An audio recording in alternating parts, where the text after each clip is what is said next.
오늘은 2000년 전 그 예수님께서 사망의 권세를 깨뜨리시고 다시 살아나심을 우리가 기념하는 부활절의 절기입니다. 어떻습니까? 여러분들은 예수님이 다시 살아나신 것을 분명하게 믿음으로 확신하십니까? 그것도 우리 옆 사람한테 선포하겠습니다. 오늘 주님이 다시 살아나셨습니다. 정말로 믿으시기를 주임으로 축원합니다. 이게 없으면 우리의 신앙은 아무것도 아닌 거예요. 흔히 세상에서 안고 없는 찐빵은 찐빵이 아니다 이렇게 얘기하는 것처럼 예수 그리스도의 이 십자가의 죽음과 부활의 이 소망이 우리 가운데에 새겨지지 않는다. 다시 말하면 믿어지지 않는다. 그게 뭔 말도 안 되는 소리냐. 왜 예수님 죽은 게 나의 죄를 사하는 것이고 그 죽은 사람이 어떻게 다시 살아날 수가 있느냐.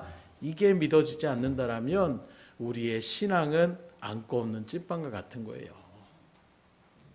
우리에게 특별하게 주신 이 특별 계시라고 할 수 있는 성경의 말씀, 이 말씀이 충신 가운데에 주장하고 증거하는 분이 누구냐? 바로 예수 그리스도를 증거하고 있는 거예요. 그래서 구약에서부터 신약에 이르기까지 하나로 얘기하면 구약은 오실 예수님, 그리고 오신 예수님, 그리고 다시 오실 예수님, 이게 바로 창세기로부터 시작해서 요한계시록까지 널려져 있는 바로 예수 그리스도에 대한 사역이라고 얘기할 수가 있는 것입니다. 그래서 우리가 말씀을 읽을 때에 내가 여기서 무슨 유익을 얻을까? 내가 이걸 통해서 무슨 어떤 일들 가운데 복을 받을까? 이게 중심이 아니라 이 말씀 속에서 예수님을 우리가 발견할 수 있어야 되는 거예요. 아, 주님은 이런 분이셨구나. 아, 하나님께서 이런 일들 가운데 주님을 이 땅에 보내신 것이구나. 아, 예수님 십자가에 죽으신 것은 바로 나의 죄를 담당하시고자 그 십자가를 치신 것이구나.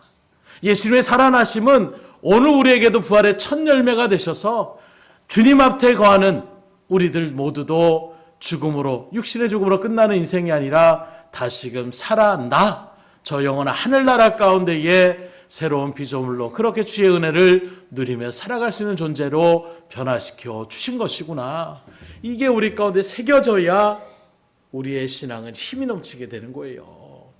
수많은 이 땅의 믿음의 선진들도 바라보십시오.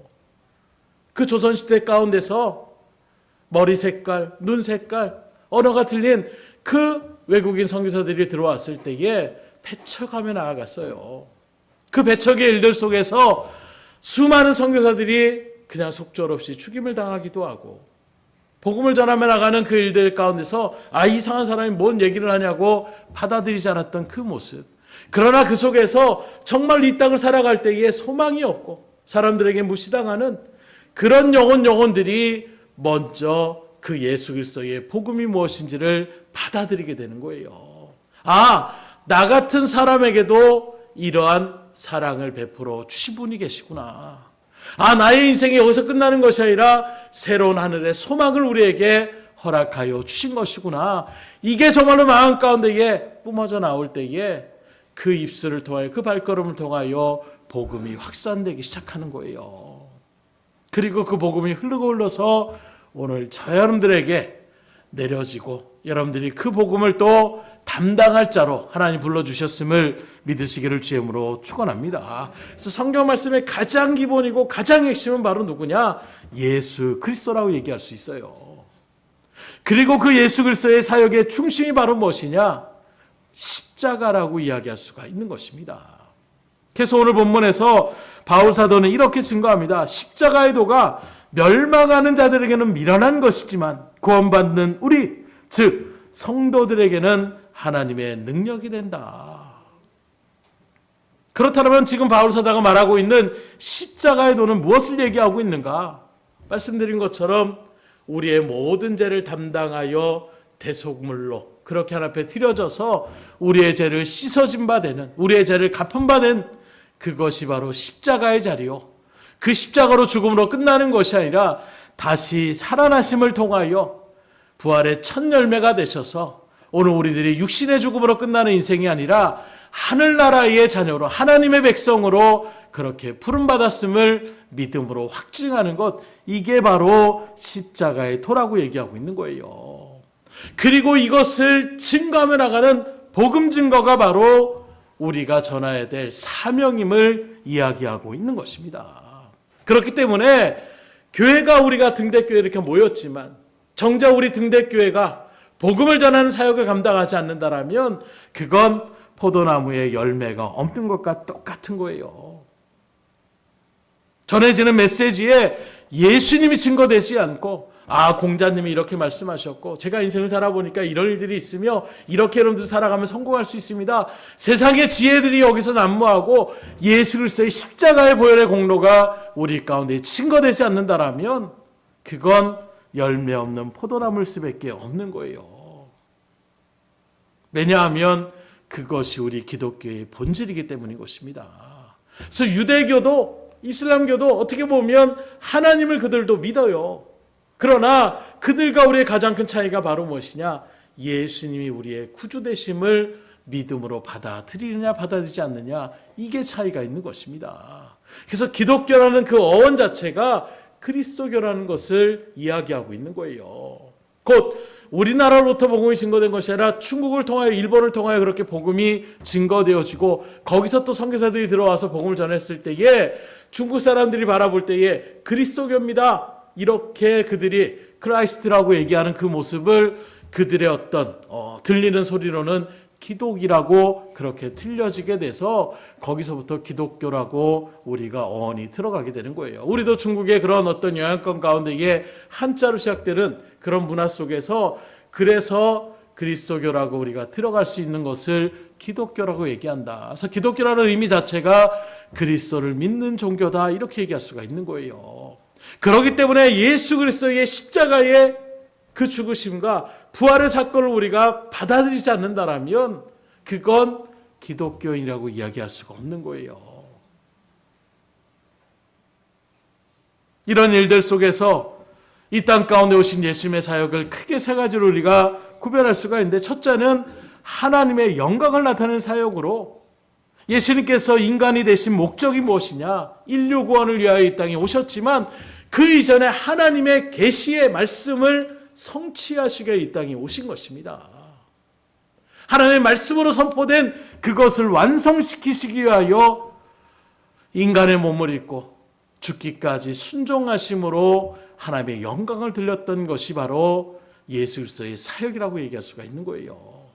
두 번째 예수님의 사역은 우리 인간의 구원 사역이라고 얘기할 수가 있는 것입니다. 곧 이것이 예수님이 이 땅 가운데 인간의 몸을 입을 수밖에 없는, 아니 하나님이 왜 우리의 육신을 입어야 되느냐? 왜 죄만은 우리의 모습과 똑같은 형체를 지어야 되느냐? 뭔가 신적인 어떤 형상으로 나아가야 되는 것, 이게 모습이지. 그래서 수많은 기타의 어떠의 일들 가운데 바라보게 되면 하나님과 인간이 동시에 참 인간이 되시면 참신이 된다라는 이 교리를, 이 진리를 받아들이기가 쉽지 않는 거예요.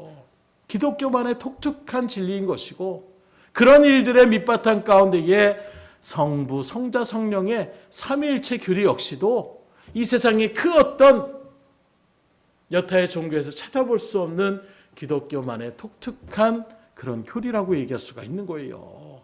그래서 다른 어떤 신들들 보면 삼신론을 주장하기도 하고 한 신의 머리가 3개 이런저런 일들을 얘기하는데, 이 삼위일체 교리는 삼신론도 아니고 또 하나의 몸에 머리가 3개 있는 것이 아니라 그 모든 것이 각각의 그 위격 가운데 있으시며 동일한 한 분이심을 우리에게 증거하며 나가는 이 교리가 성경에는 그대로 삼위일체라는 말이 나오질 않아요. 그러나 전체적인 하나님의 말씀을, 그 진리를 말씀으로 바라볼 때에 하나님은 한 분이시다, 못 박으셨어요.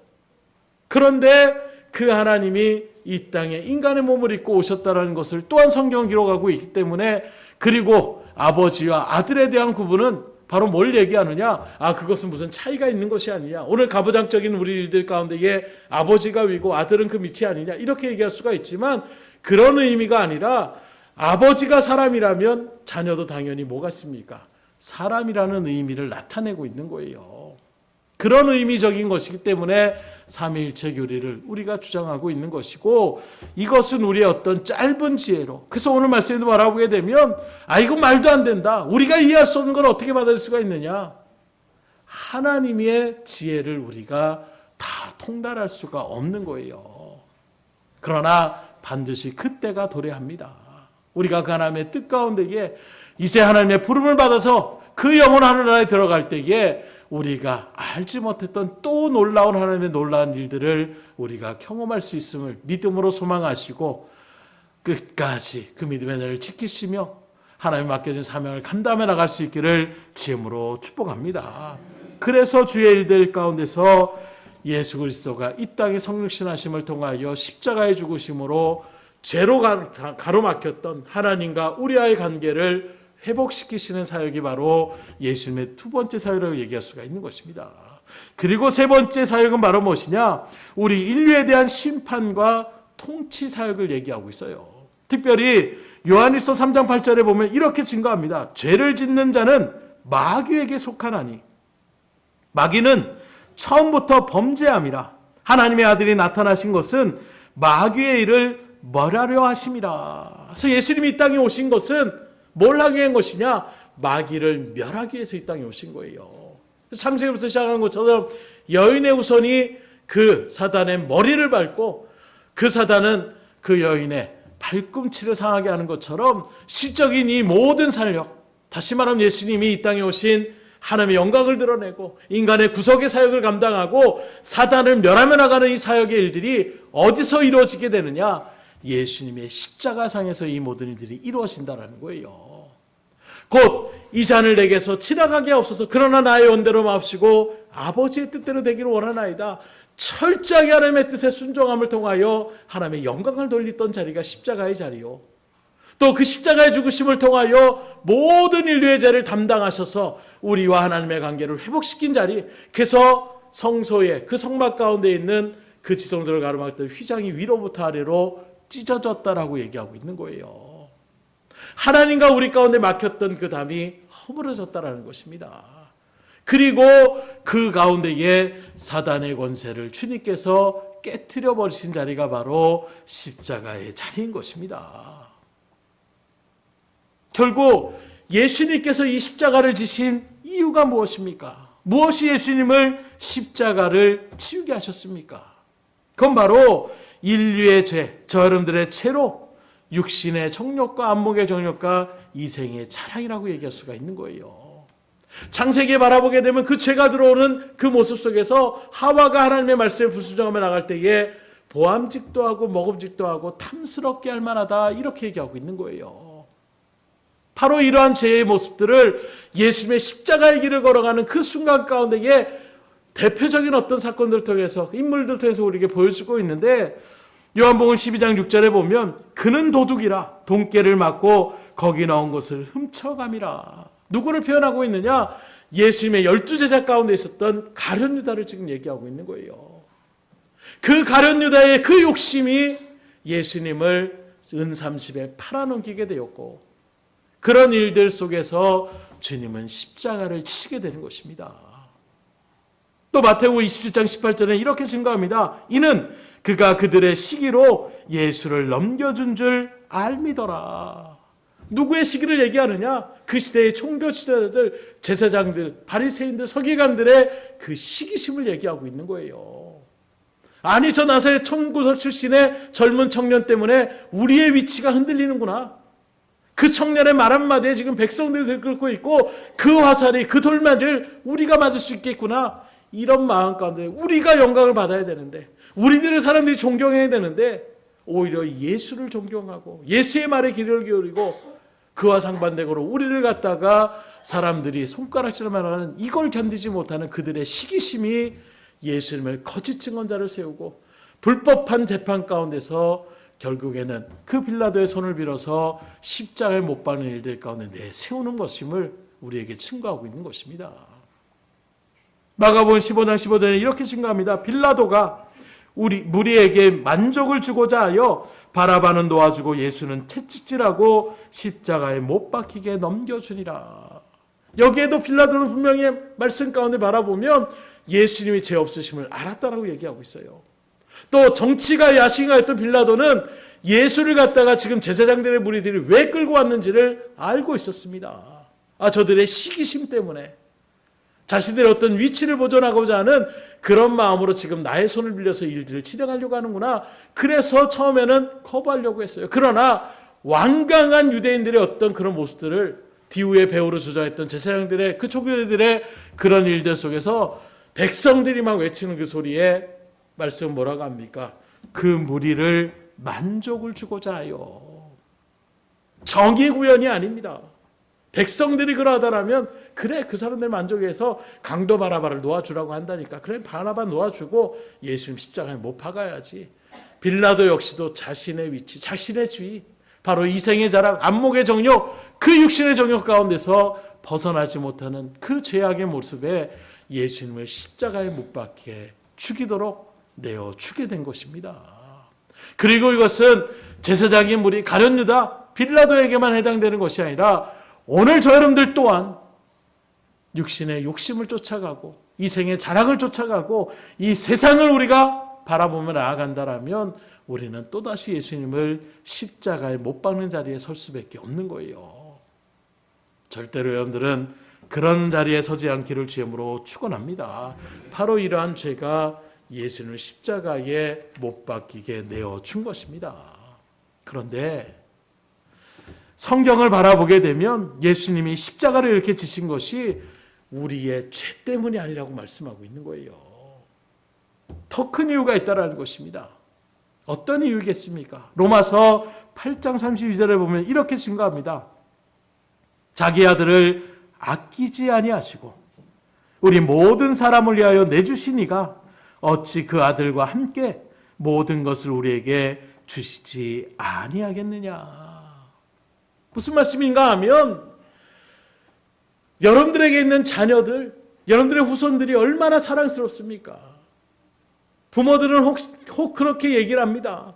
자녀를 위해서는 나의 목숨도 아깝지 않게 헌신하며 나갈 수 있는 그러한 사랑들을 나타낼 수 있는 우리 인간들의 어떤 삶 속에서 그래도 가장 어떤 사랑의 대표라고 한다면 부모가 자식을 사랑하는 그 모습일 거예요.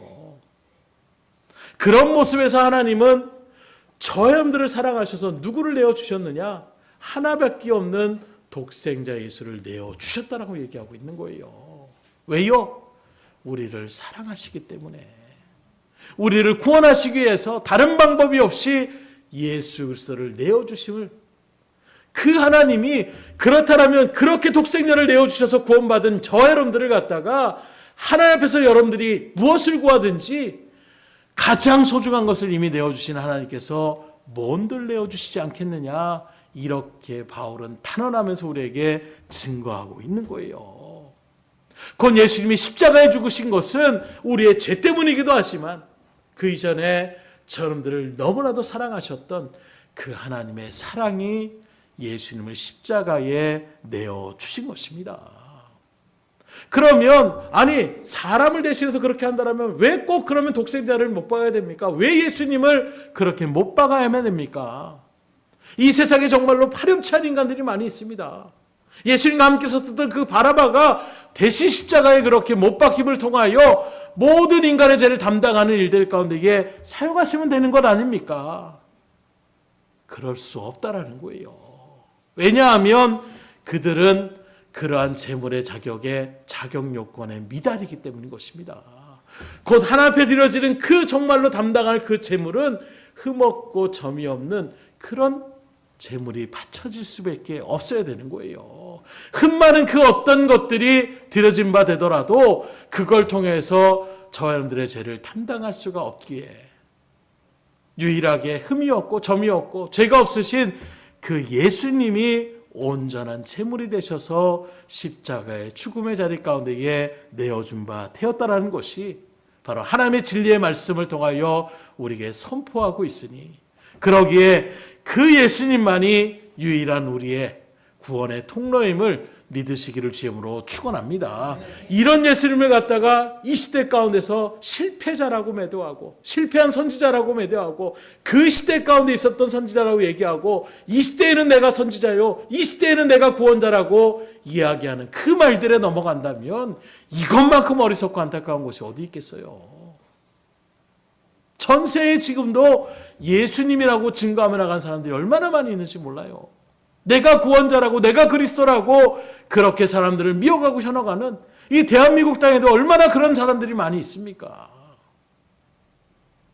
그런 사람들을 방송을 통하여, 그렇게 미디어를 통하여 고발되어지는 모습을 바라보면 어찌 그런 모습이 예수님이라고 얘기할 수가 있겠어요?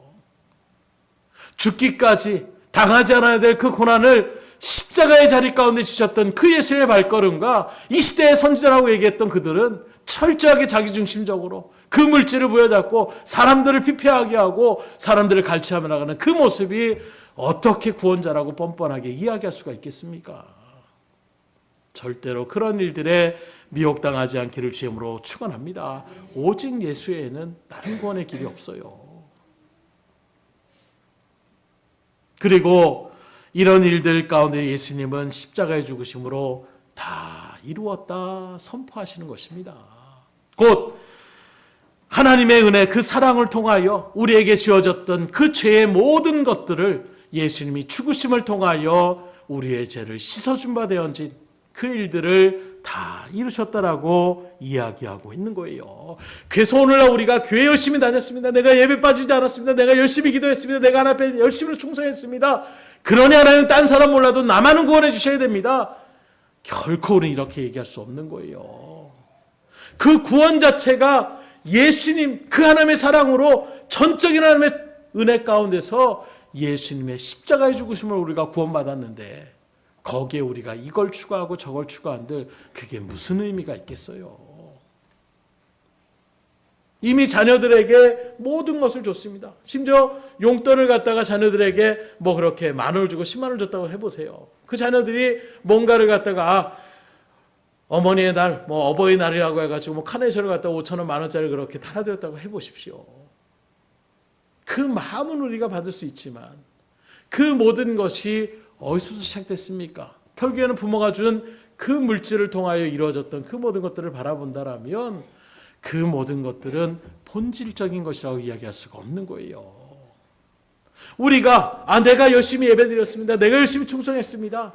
마치 우리의 그 모습들이 그와 같은 거예요. 이미 하나님께서 다 주셨는데 거기서 우리가 나 이것 좀 했는데요 라고 얘기하는 것처럼 의를 우리가 주장한다라면 하나님 뭐라고 바라보시겠어요? 그러니 전적으로 그 하나님의 사랑에 감사할 수 있기를 주님으로 축원합니다. 부활절의 절기는 바로 그런 은혜를 우리가 다시금 주님 앞에 영광 돌리는 절기예요. 뿐만 아닙니다. 예수님은 십자가의 죽으심으로 끝나는 것이 아니라 3일 만에 다시 살아나셨음을 우리에게 분명히 증거하고 있어요. 그럼 성경을 좀 알고 있는 사람들, 또 전 세계 어떤 일들 가운데 있는 사람들이 혹자는 얘기합니다. 죽었다가 살아난 사람이 예수한 사람밖에 없느냐? 죽은 줄 알았다가 살아난 사람들의 이야기들을 가끔 우리가 들을 때가 있습니다. 그러나 예수님의 부활하신가? 그 부활은 근본적으로 틀려요. 성경의 말씀에도 사렙대 가부의 아들이 살아났습니다. 또 우리가 낸 나인성의 가부의 아들도 살아났습니다. 나사로도 살아났습니다. 많은 사람들이 기적의 일들 가운데 살아났지만 그들은 다시 죽음의 자리 가운데에 그 죽음을 이기지 못했다는 거예요. 다시 말하면 목숨을 완전하게 살아나는 것이 아니라 연명하다가 다시금 결국에는 육신의 죽음의 자리 가운데 들어갔다라면 예수님의 부활은 다시 죽는 부활이 아닙니다. 영원한 영생의 부활을 우리에게 이야기하고 있는 거예요. 그래서 부활의 첫 열매가 되셨다는 것은 그걸 얘기하고 있는 것입니다. 잠깐 죽은 줄 알았다가 살아나는, 아이고 내가 죽은 줄 알았는데 살았구나, 이게 아니라 이제 우리에게 소망이 되는 것은 이제 우리에게 주시는 그 새로운 변화되는 부활의 그 모습으로 우리가 나갈 때에는 영원한 영생의 은혜 가운데 있는 거예요. 이 세상에서도 우리가 물질을 해서 그렇게 많이 노력을 하고 또 물질을 더 벌기 위해서 때로는 내 모든 것을 어떻게든지 투자해서 그 일들 가운데서 몸을 걸기도 합니다. 그러나 정말로 이것이 여러분들 가운데에 영원한 삶을 우리에게 보장하여 주신다면 세상적인 일들 가운데서 우리가 모험해 볼 만하지 않겠냐라는 거예요. 그래서 제가 몇 번 이야기를 한 것처럼 만약에 천국이 없을 수도 있고 있을 수도 있다. 지옥이 없을 수도 있고 있을 수도 있다. 영원한 삶이 있을 수도 있고 없을 수도 있다. 확률은 50대 50이다.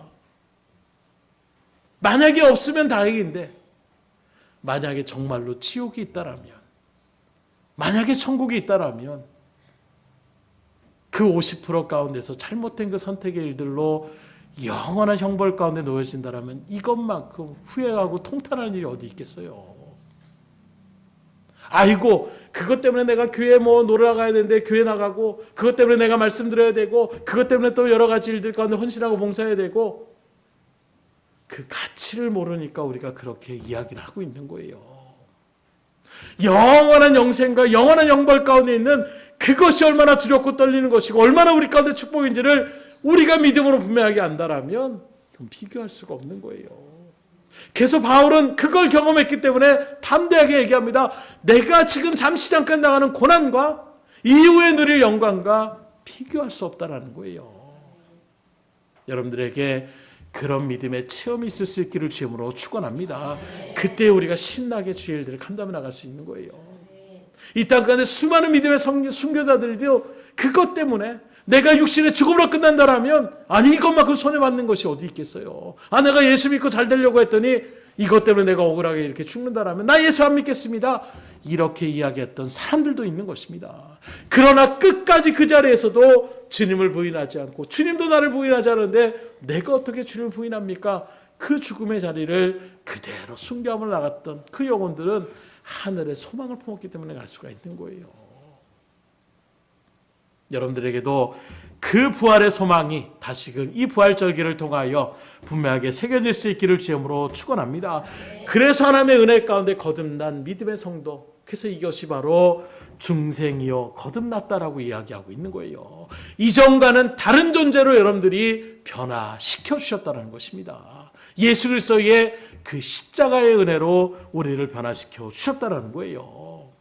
그 주님의 죽음과 부활이 있었기 때문에 이제 믿음의 성도된 저 여러분들은 예수님의 죽음으로 인하여 우리의 옛 모습, 옛사람, 옛 자아가 그렇게 함께 죽어지가 되고, 예수님의 그 부활과 함께 하나님의 의로 다시금 살아난 자가 바로 여러분들임을 믿으시기를 주님으로 축원합니다. 그래서 여러분들은 변화된 사람인 거예요.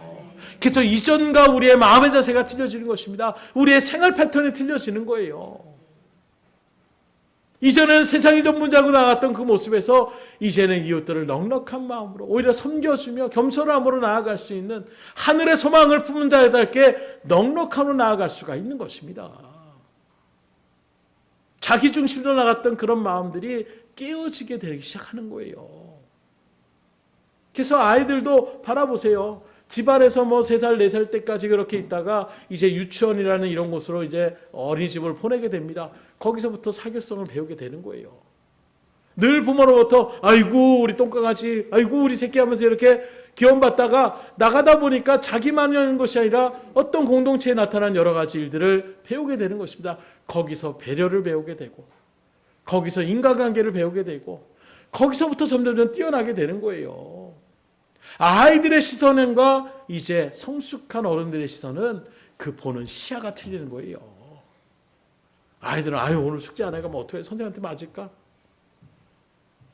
이런저런 일들 가운데 나름의 걱정 의심을 하지만 부모 입장 가운데 바라보면 그것도 그 시절 가운데 누릴 수 있는 복이야. 아이들의 입장에서는 받아들일 수 없는 거야. 이게 무슨 복이에요. 힘들어 죽겠는데 놀고 싶은데 공부하라고 하는 이 모습이 뭐가 그게 좋은 거라고 얘기했습니다. 인생을 살아본 어른들의 입장에서는 그 시절이 힘들고 어렵고 고민하고 이 모든 것이 지나고 나면 그 시절 가운데서만 어찌 보면 누릴 수 있는 그런 시기라는 것을 알기 때문에 이야기해 줄 수 있는 어떤 지혜의 덕목이라고 얘기할 수가 있지 않겠습니까? 마찬가지로 여러분들의 차원이 이 세상을 바라보던 그 육신의 소욕에서 이제 하나님을 바라보는 그 신명한 은혜를 바라보는 자리 가운데 우리가 변화되어지면 이 세상 가운데 바라봤던 그 시야들이 바뀌어질 수밖에 없는 거예요. 내가 어떻게든 내 자신을 불리고 어떻게든 내가 만족을 위해 나아갔던 그 모습에서 어떻게 하면 하나님의 영광을 드러낼까? 어떻게 하면 하나님이 기뻐하실까? 당연히 그 마음의 자세가 바뀌면 행동도 패턴도 바뀔 수밖에 없는 거예요. 하나님의 은혜, 예수 그리스도의 은혜와 사랑이 무엇인지를 아는 그 일들 가운데 이게 감사함으로 하나님이 하지 말라라고 하는 율법이 있기 때문에 그 죄를 지으면 내가 벌 받기 때문에 두려워서 그렇게 하는 것이 아니라 하나님의 사랑이 얼마나 감격하고 그 나를 위하여 십자가까지 내어주심을 통하여 나의 죄를 담당하신 그 예수님의 긍휼하심을 믿음으로 새겨질 때에 내가 이렇게 행동하면 안 되지. 자원하는 심령으로 그 죄의 자리 가운데에 서지 않으며 나아가는 것, 이게 주님께서 우리에게 변화된 모습 가운데에 바라고 원하는 거예요. 십자가의 은혜가 무엇인지를 깨달은 사람은 죄에 대해서 더 이상 거기에 마음을 쏟지 않게 되는 거예요. 어떻게 내가 하나님의 사랑을 받은 자로서 이런 일들 가운데 또 할 수가 있어?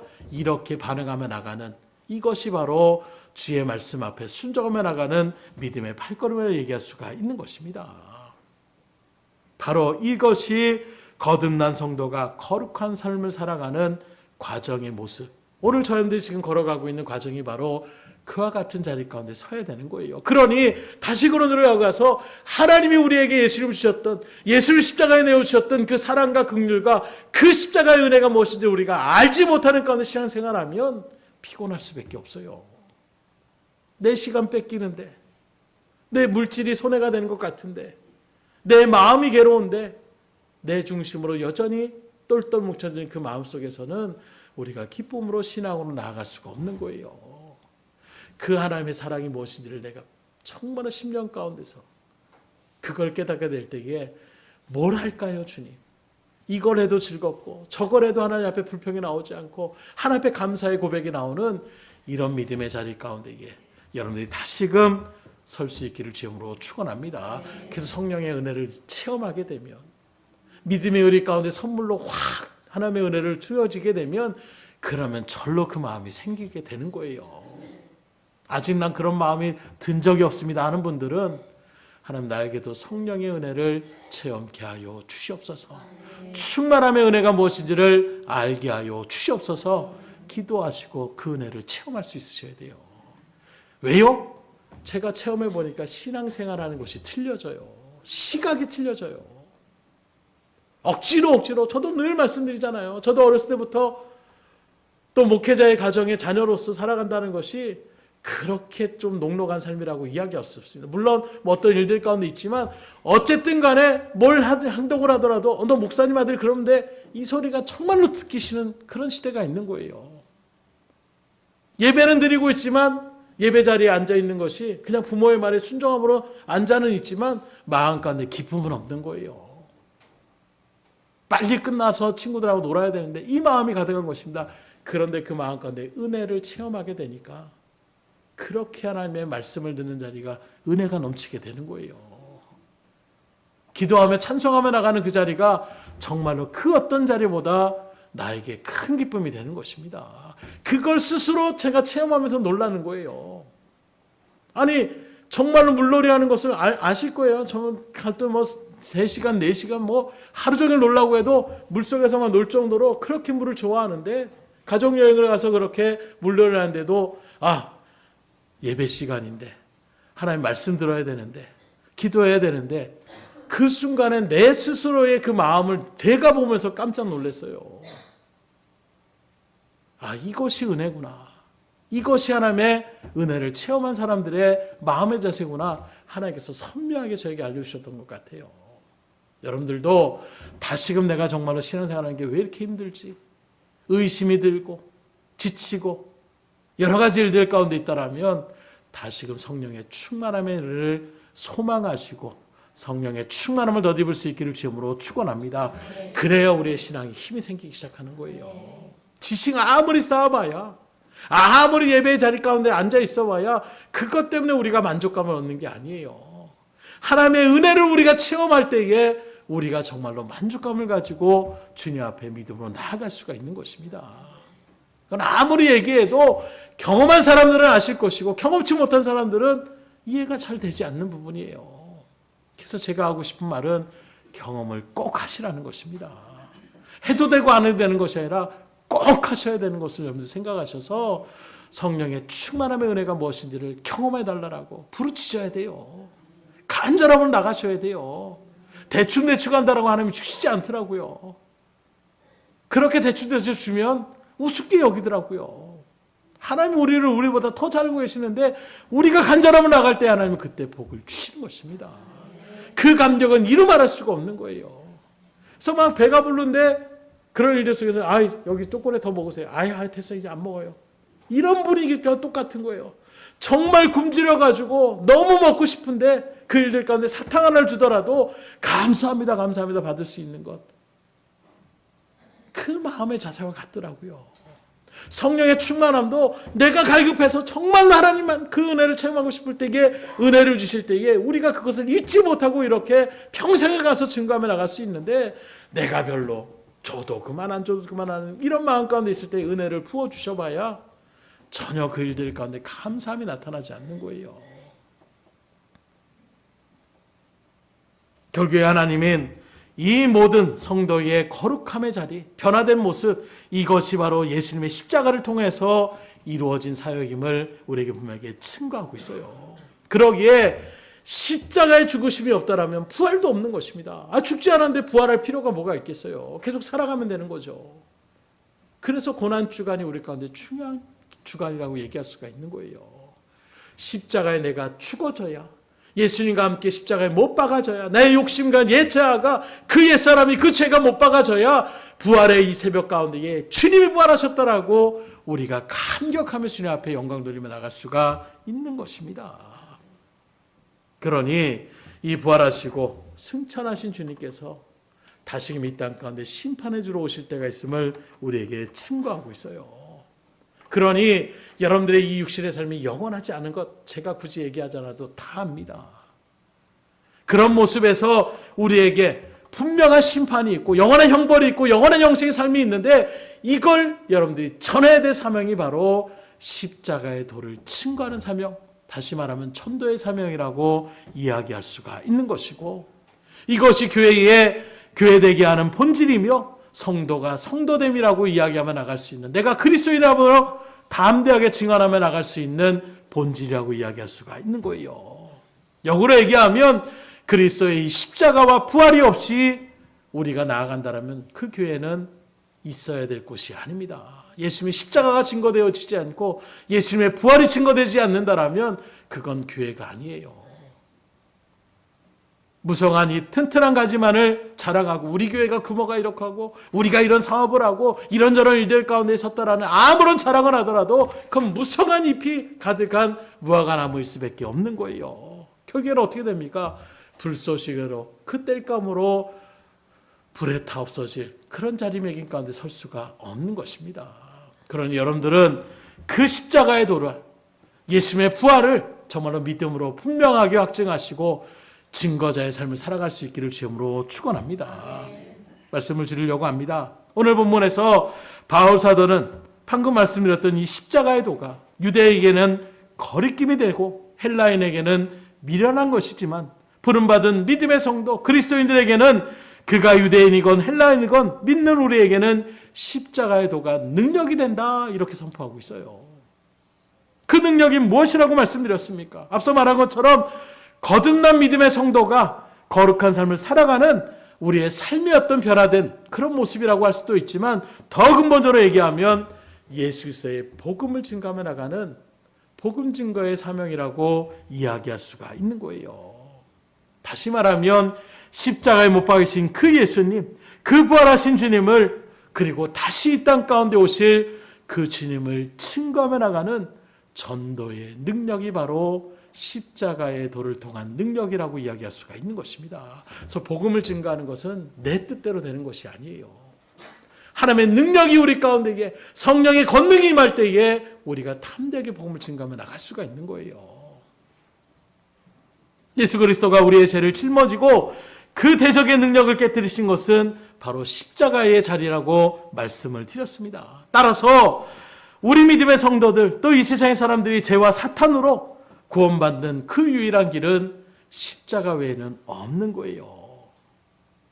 그러므로 믿음의 성도가 의지할 것은 우리를 구원하여 주신 그 예수 그리스도를 믿는 그 믿음이요, 우리가 전도해야 될 그 내용도 교회가 어떻습니다, 목회자가 어떻습니다, 우리 분위기가 이렇습니다, 이게 아니라 예수 그리스도의 십자가의 능력과 은혜를 우리가 전도하며 나갈 수가 있어야 되는 거예요. 왜냐하면 거기에 하나님이 역사하시기 때문이에요.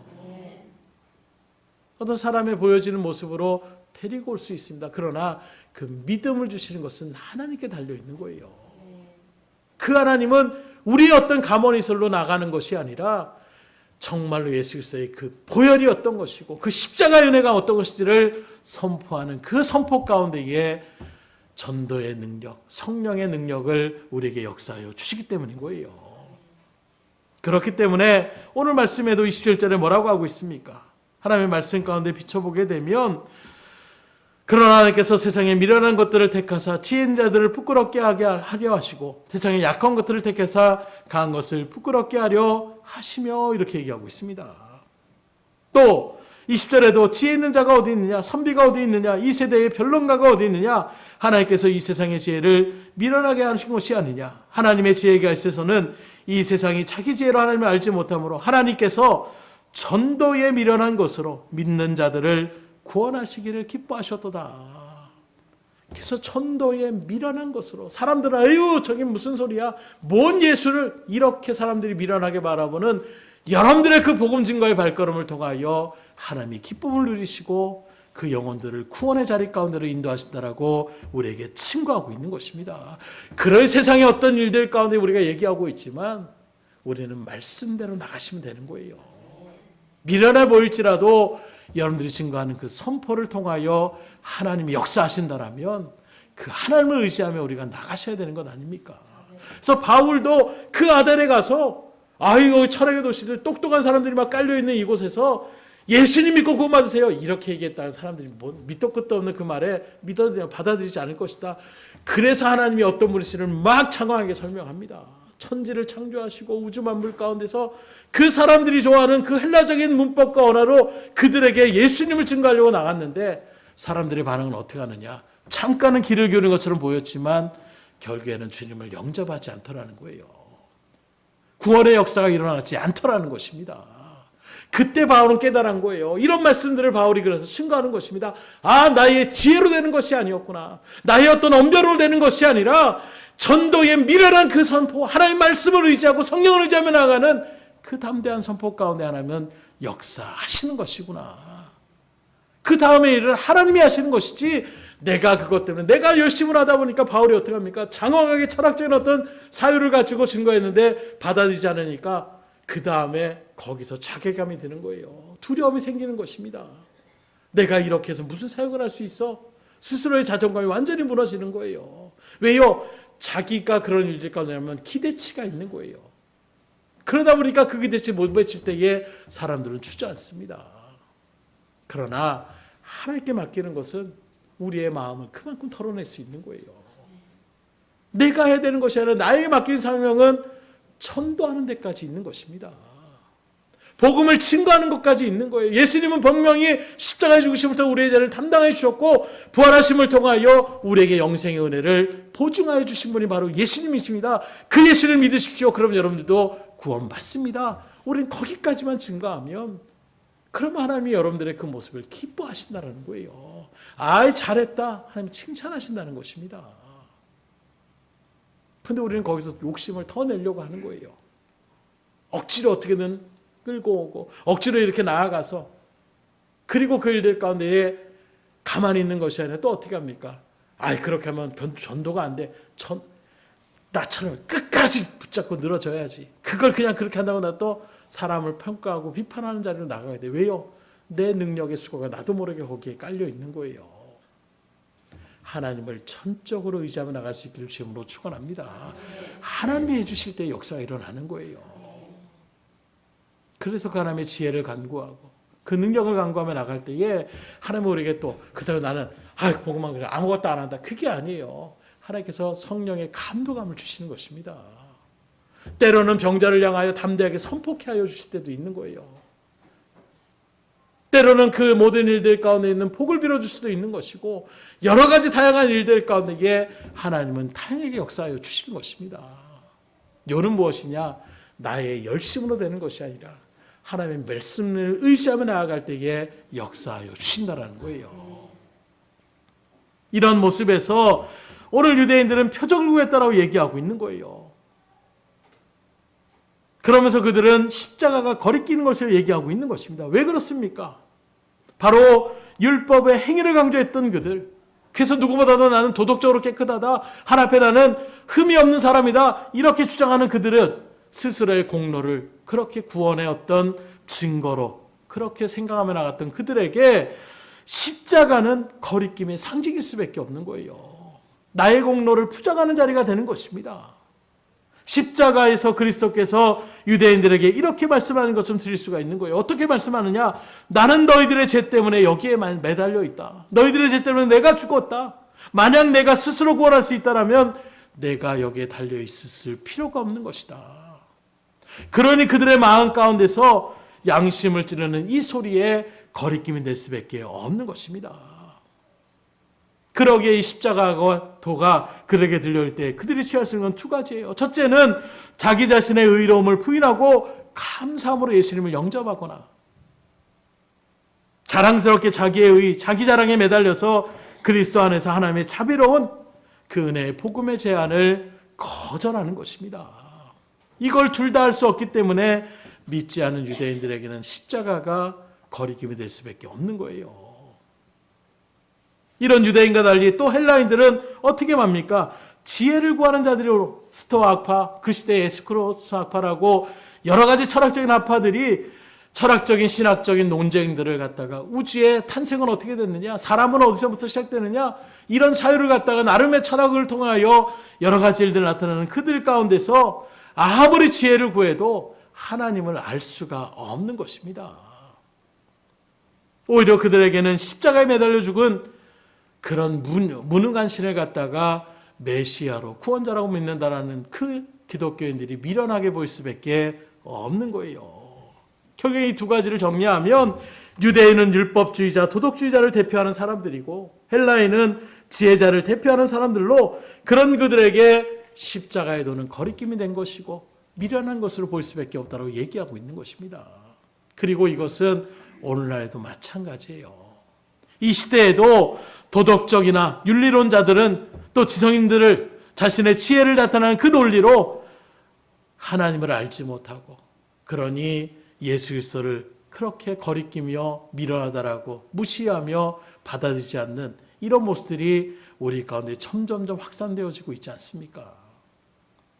하나님을 알고 그분의 구속하심을 믿어서 그분의 자녀가 되는 이 유일한 길은 복음을 통해서만 가능한데, 하나님께서는 이 복음을 전하는 전도에 미련한 것을 통하여 하나님이 알려주시기를 기뻐하신다라고 우리에게 분명하게 증거하고 있으니, 여러분들이 그 일들 가운데서 주님이 기뻐하시는 복음 증거의 사명을 감당할 수 있기를 주님으로 축원합니다.